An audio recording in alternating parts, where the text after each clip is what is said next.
With the YouTube adpocalypse still looming over many channels, if you want to support this one, check out my Teespring store for the latest merch.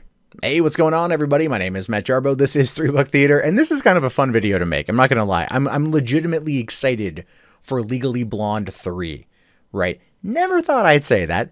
Never thought I'd ever get to see a Legally Blonde 3, but I have to admit, I think the other two movies are quite fun, especially the first movie. The first movie is just hysterical. Second one's a little bit of a try-hard, but it's been a long time.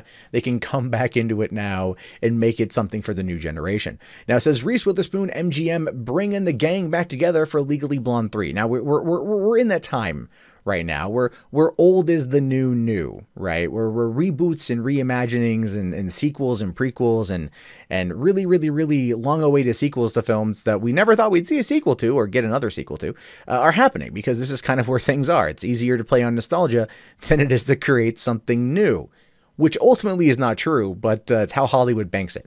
Now, it says here that MGM is near a deal with Reese Witherspoon to reprise her role as the precocious, idealistic Elle Woods in Legally Blonde 3, and they brought back most of the creative team from the first film. That's good. That is very good.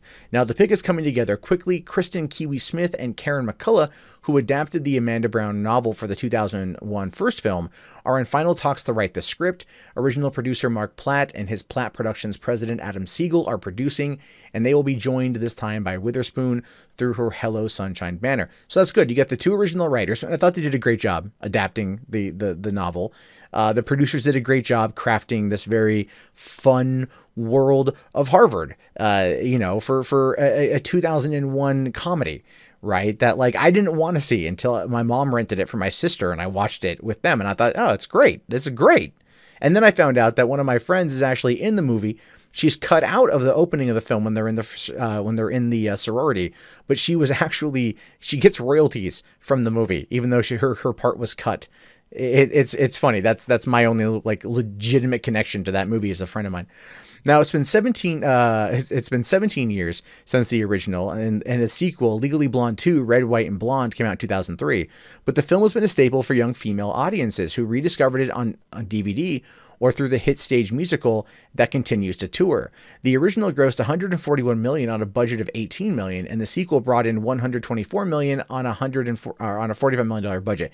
The sequel wasn't very good. And then there was that Legally Blonde with the twins, the made-for-TV movie or the DTV movie that nobody watched, right? I mean, clearly because there was no Scissor Me Timbers, but obviously no one really cared about that. Now, the deal gives MGM another branded title alongside Creed and the James Bond film. Creed 2 is in production, and Bond is going to be filming later on this year. Now, they're keeping the plot under wraps, but it'll be very much in spirit of the first film, in which Wood's idealism and pink-dominant wardrobe prevailed over the cynicism and snootiness all around her after the freshly dumped former sorority sister heads to law school. And the sequel brought her to D.C. to join the staff of a congresswoman to pass a bill to ban animal testing.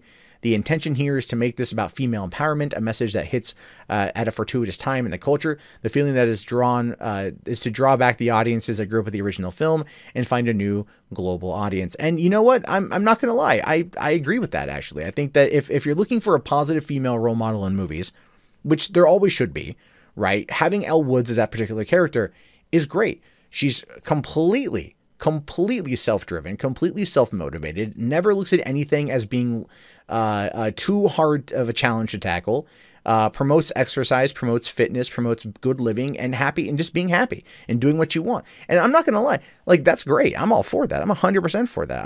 Like I said, I thought the movie was going to suck based on the trailer. I was like, this looks stupid. I was also only like 19 at the time. And then I sat down and I watched the damn thing and I was like, oh, this is pretty damn funny. And I've watched it a few more times since then.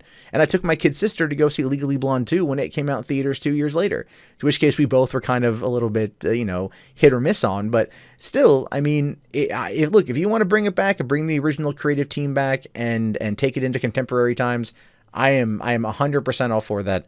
I don't know what's going to happen with it. I don't know if it's going to be good or bad, but I'm willing to give it a shot, because I would rather see something that is trying to at least, play to its past in the right way, rather than trying some wholly different shit that nobody cares about, then not. Anyway, so these are just my thoughts on Legally Blonde 3. I'm curious to know what you guys have to say about this. Did you like the movie? Did you like the sequel? It's okay if you didn't. That's fine. Be sure to let me know in the comments below what you guys thought. If you think this is going to be good idea, bad idea, or should Hollywood simply focus on new stuff. And yeah, if you haven't already, please thumbs up the video, subscribe to the channel, check back often for more content from me. In fact, if you want to see more content from me, you can do so right now.